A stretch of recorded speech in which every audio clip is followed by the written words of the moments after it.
का विकल्प सात्विक विचारधारा ही हो सकता है।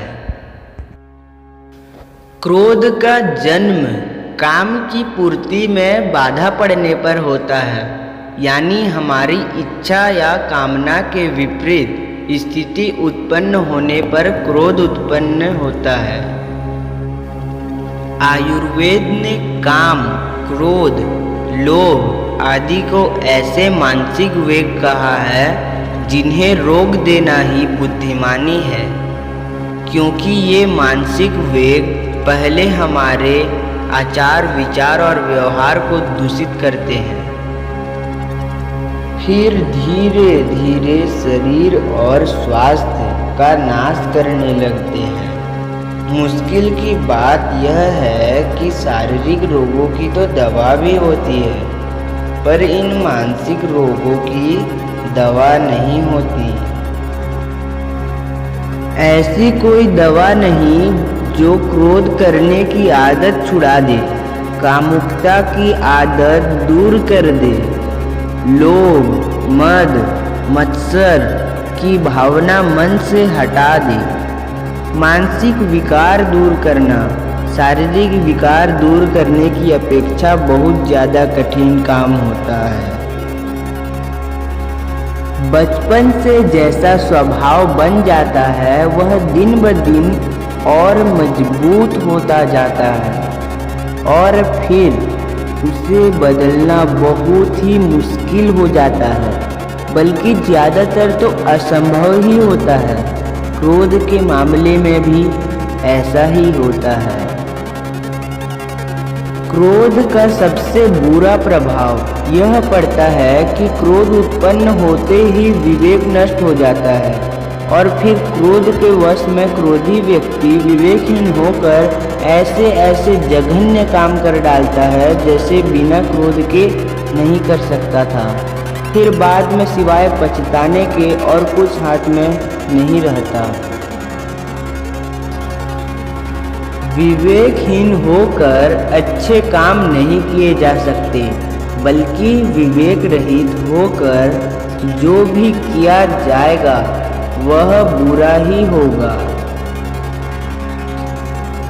क्रोध करने से शरीर में पित्त का प्रकोप होता है और पित्त कुपित रहने से एसिडिटी, हाइपर एसिडिटी, अल्सर आदि रोग तो होते ही हैं।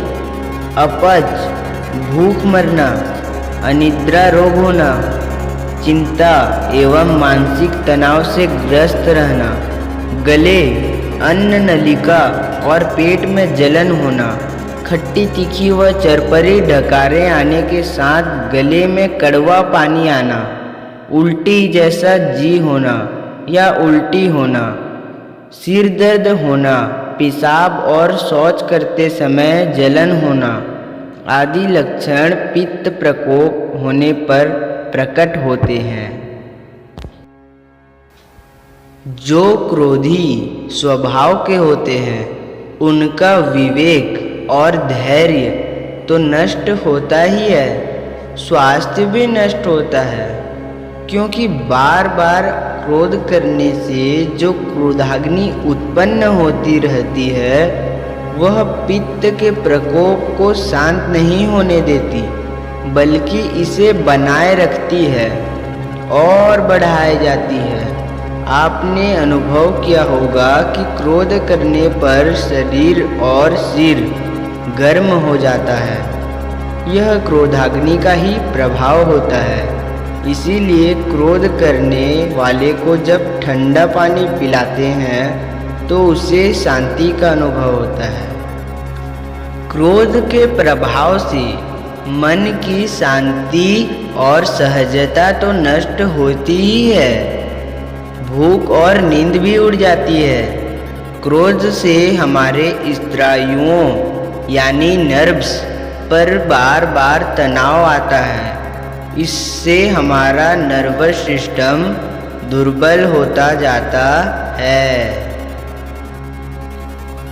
जब कोई व्यक्ति क्रोध करता है तो क्रोध के मारे उसके हाथ पैर कांपने लगते हैं, इसकी वजह यही है कि क्रोध से जो तनाव उत्पन्न होता है उसे शरीर के स्नायु सह नहीं पाते।